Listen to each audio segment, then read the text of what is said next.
Hi, lovelies. How are you doing? Better than me, I hope. Whew. I've been struggling. A lot. The longer this global trash fire continues. It's not getting any easier. Anyway, this video has a purpose, and that's not a ramble. This is a tutorial. As you are probably already aware by the thumbnail and the title, I am going to show you how to make my newest favorite fidget.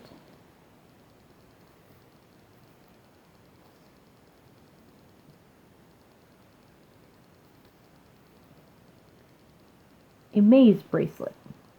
And what makes it the maze is, where'd it go? There we go. There's a little bead inside.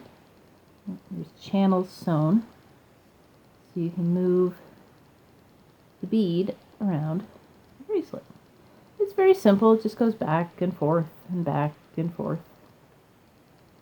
But it's quiet. You can't really hear it. And it's just something that you can do mindlessly. You can do that while you're wearing it or not. It just does up with some Velcro, and it can be reversible. And I really like it. I have been turning to my fidgets more often over the past year. And, you know, if 5 work, then 20 have got to work even better. So I've been looking for new things, just, you know, to change it up a little bit. Give me something else to do. And with these kinds of things, it's not just, you know, the fidget after the fact. It's the sense of purpose of making it. So, you know, that kept me busy the however long it took me to construct it. And then the continued joy of playing with it after the fact. So, I highly recommend. I found this... I should have looked that up before I started filming. I found this tutorial on a blog, and I don't remember what it is off the top of my head, but I will link it down below. I want to give props to the creator of this craft. So I will link that down below, and a little bit later on, as I'm showing you how to make this, there will be a voiceover. I'll make sure to mention it in the voiceover, because I don't remember it right this second. And yeah, there's going to be a voiceover with this craft, because, well, I made it over the weekend when the family was home. So, you know, I didn't want to have to talk over my family screaming at their video games that they were playing while I was making this. And also, one of the things I'm struggling with is this spring there has been, I think someone has opened a portal to hell, and all of the creepiest freaking bugs.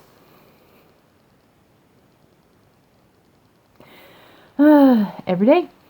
It isn't just a will I find one, it's a where will I find it and how many will there be? And there were 2 separate days, thank goodness. But there were 2, and they were big, in my studio. The most recent of which I'm still freaked out about. So while I was sewing this, it was in the studio after a bug had been found and taken care of. But I was still freaking out about it, and this weekend was bad for my head. My migraines are triggered by pressure changes and, you know, incoming storms and humidity and that kind of stuff. So I was fighting a migraine. And when I'm fighting a migraine, I can't fight anxiety too.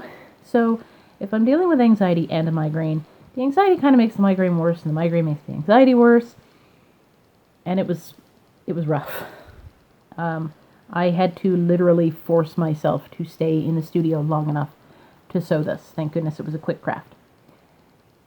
I couldn't do talking as well. That would have been asking too much. So I'm going to do the voiceover shortly, and that's why. And I know I didn't need to share that, but I just wanted to, because we can fall into the trap of thinking that everything online is perfect because everybody shows you the highlight reel. And I used to do that. I still sometimes kind of do that. I used to really do that with my videos. I would make a point of, waiting until my hair was freshly showered and styled, and I would put makeup on and choose my outfit, which clearly I have not done today. This is freshly woken up hair, still in my pajamas. Be thankful you don't have smell-o-vision, because I'm ripe. I'm going to have a shower soon. But I thought, I'm going to film this before that, because why not? Why do we always have to wait until, we're presentable? Because there's nothing wrong with this. There's nothing wrong with struggling, especially now, during a collective drama. So, yeah, there it is. That's why I wanted to share that stuff with you. So if you're struggling, you'll feel a little less alone, because you're not the only one. And you don't have to pretend that you're not struggling if you are. Because there are others out there who are also struggling. Me included. So, if you are still with me, thank you. And without further ado, let's get into the tutorial, and I will show you how to make this really cool maze fidget bracelet right now. I started the process by taking a wrist measurement, and I got 7 inches, keeping that a little bit loose. I didn't want this to be too snug because I wasn't sure how it was going to work. And then according to the instructions, you add 3.5 inches to that measurement. So I got 10.5 inches, and that makes sure that you have enough room for the seam allowance and the Velcro closures. Now this project is a fantastic stash buster. As you can see here, I have lots of scraps or cabbage to choose from. So this is a great project for just using up those little odds and ends. For mine, I went with this light brown corduroy. That's all I had, that little strip. So I knew that it was going to be perfect for this project. There I just measured 2.5 inches, and that's for the width, which I've then cut. I'm going to clean up the one edge right now. And then once that's looking all nice and pretty, I count the 10.5 inches. I'm counting because I have it on centimeters on that edge. I don't know why I haven't flipped my cutting mat, but anyway. So I now have a strip that is 2.5 inches wide by 10.5 inches long. And I just tested to make sure, and it looks like everything's going to fit. Plenty of room for the Velcro. We're good to go. The coordinating fabric, actually I picked the butterfly fabric first, and then I went with the corduroy to go with it, because it's a pretty fabric, this butterfly, but I didn't have enough to do really anything else with it. So I wanted to make sure that I got the butterflies that I wanted in particular from the pattern on the bracelet, and that's why I've lined up the corduroy on top of the fabric, and I'm using that as the template. It's a little wasteful doing it this way, but that's okay. I'm not going to throw this fabric out. If push comes to shove, I'll end up just cutting up the extra and using it for stuffing for something. I just wanted to make sure that I had like choice butterflies on my bracelet. And while I'm thinking about it, I'm going to give props. The blog post that I found this tutorial for was on the JongDreamHouse.com blog. And I'll link that in the description below, so you can go and check out their instructions if you need to see something written as well as or instead of my talking. So now with the two fabrics right sides together, I take it over to the sewing machine. Safety first. I used to wear glasses for many, many years. I don't know if I've ever mentioned that. That's why I wear safety goggles, because I am terrified of getting a needle in the eye. I've had needles break on this machine, and I feel really exposed without glasses. So I'm sewing around, I think it was about a 1/2 inch or maybe a 1/4 inch in seam allowance all the way around. I started in the middle of one of the long sides, and I'm going to sew all the way around except for about 1/2 inch from where I started sewing. So I have a little hole to turn right side out, which you'll see in just a minute.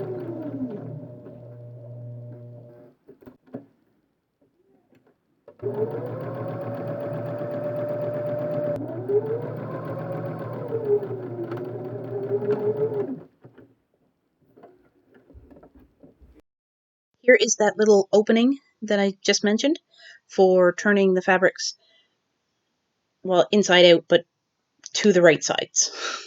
And it's as tricky to do as it is to explain until you get that first corner. And I find as soon as I get that first corner, it's really started, and then it's much easier to turn it right side out. Yeah. This wasn't meant to be a ramble video, but clearly that's kind of where it's gone. And you know what? Maybe that's what I needed. Maybe that's what you needed. There it is anyway. I don't know. We're doing the best we can. Okay, so I give it a little shake. That helps to get it straightened out. And I've got a paintbrush. We're not using the painting side, though. We're using the handle to then stick into the little hole and work the corners to make them nice and crisp. And oops! Clearly, I sewed one of the sides with a little bit too small of a seam allowance, or the fabric frayed. I'm not exactly sure what happened there, but that's okay. That'll get repaired a little bit later on. I'm just going to finish turning the rest of the corners, getting them nice and crisp. Look at that there. That is so beautiful at this stage of the game. And then we press. You don't have to press if you don't want to. There are a lot of people in the sewing community who are like diehard, you have to press at every step, and there's those who, you don't have to, and then anywhere in the middle. Do what you feel comfortable with. I liked to press because then everything just lays the way I want it to, and I don't have to worry about the fabric moving around. So now I'm going to put on the hook and loop tape or Velcro or whatever you want to call it, and I'm just eyeballing it here by laying it on my project. You can measure and cut or eyeball it. It's totally up to you. Eyeballing works though, clearly. Now with this chalk, I'm going to draw out the channels that I'm going to sew into the bracelet, turning it from a bracelet to a maze. And again, with this, I was just freehand eyeballing. If you want to get really precise and measure it, that's totally cool. You can do that. You don't have to, though, clearly. I'm only drawing the lines halfway because we're making channels. You want the bead to be able to move, which I'll show in just a little bit. If you sew all the way across, then you're making strips or stripes. It would still look pretty. It just won't function the way we want it to for this project. So there's the bead I'm using. It's a smooth round bead. I'm sure you could use other kinds of beads if you want to try out different shapes or faceting or whatever. And here I am just testing to make sure that the bead has enough room and will be able to move. We're looking good. So we take this now over to the sewing machine and sew the channels.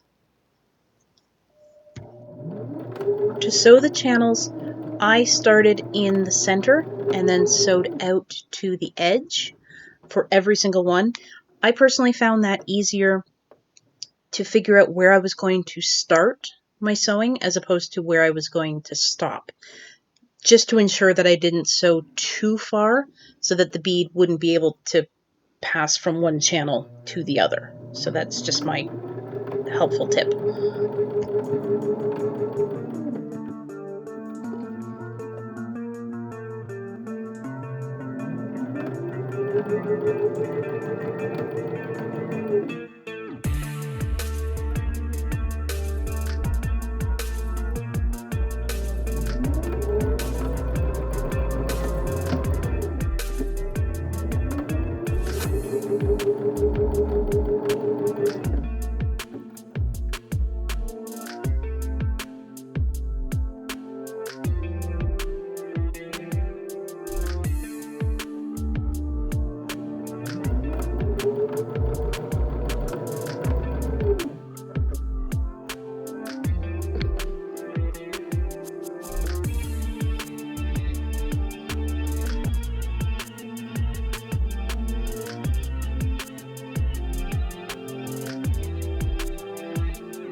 With the channels all sewn and the threads all clipped, this is what we have so far. Looking good, coming along nice. Now find your hole, which hopefully is still open at this point, and pop your bead in. Now we're going to be sewing a top stitch all the way around your strip of fabric, so you've got to make sure that your fabric stays in the middle, not on either side. Otherwise you run the risk of hitting that bead with your sewing needle and busting the needle, which no one wants. So we're going to sew, I don't know, a ½ inch, quarter of an inch. I wasn't really paying attention to my seam allowances, to be honest, because I was just throwing this together to make sure it would work. Quarter inch seam allowance I think would work. But you're going to sew all the way around, making sure to not sew over your bead. And this is going to seal up that hole so everything is nicely contained, your bead won't pop out, and it also just gives it a nice finishing look. I used a contrasting thread because it was just what was in my machine and I was too lazy to change it.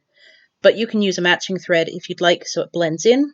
And as you can see in that corner there, that's the little corner that popped open.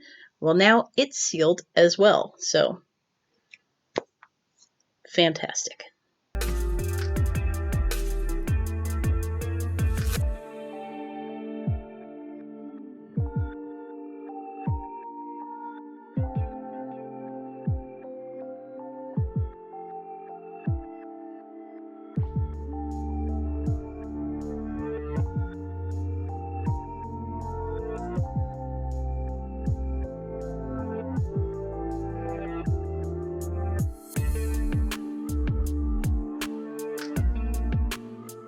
Now I attach the Velcro and we're just about done.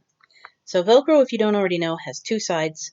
There's the hooks, that's the scratchy side, and the loops, that's the fluffy side.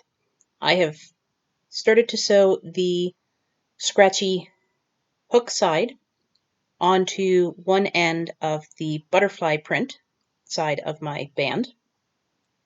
When that's done, I'm going to flip the band and then turn it to the other side, and that's the side that I'm going to put the fluffy loop side, so that together we get a closure of hook and loop Velcro. I think that made sense. I hope that made sense. I hope I haven't confused you more than I have confused myself. But I have visuals, so hopefully watching that will help. Okay, and that's it. That is the Fidget Maze Bracelet how-to. Let's go see the final reveal. There you have it, lovelies. Now you too can make your very own maze bracelet for fidgeting with. I'm already hooked. And you probably have noticed that I clean hair, clothes. Yes, I did have that shower that I mentioned I was going to have at the beginning of this video. I had filmed an outro at the same time as filming that intro. However, in about the middle of it, one of my neighbors fired up their lawnmower, which was a lot louder than I expected it to be. It pretty much drowned me out in the playback. So, had to refilm. So this is, yeah, you get the many looks of my mental wellness in this one video. I know I just made this, but I'm already contemplating alterations that I can make to change it up a little bit. One of which I definitely want to do, and that is going to be to see about putting some elastic. So this just slips on instead of the Velcro. I know the Velcro it's really easy to use. However, it can still be difficult for people with mobility issues, young children, and yeah, so I think elastic might help. I'm definitely going to try that, and I will be posting that on my Instagram, because I don't think just one change is going to be enough for a whole video. So if you don't already follow me on Instagram and you want to know if the elastic works, then I highly recommend that you check out down below. I will leave a link and pop over and follow me there. Now the other things I'm thinking of doing, there may be enough alterations that I can do a second video. In which case, if you're interested in seeing that, then I highly recommend subscribing to this channel and clicking that bell notification so that you don't miss out on the alterations video and some other fidgety goodness that I have in store, which will be coming eventually. Will I stick to my somewhat regular filming schedule, or will it be sporadic again? I don't know. We're just playing it by ear and surviving the best way we can, which at this point is all we can do. I will definitely be back for another video eventually, and when that happens, I hope to see you there. Thanks, as always, lovelies, for watching this video. I hope you liked it. Please give it a thumbs up. Comment, let me know if you did like it. That is a real morale booster. Really helps my ego. And yeah, I will see you in the next video whenever that will be. Until then, stay safe, stay as sane as possible, and as always, stay fabulous. Bye!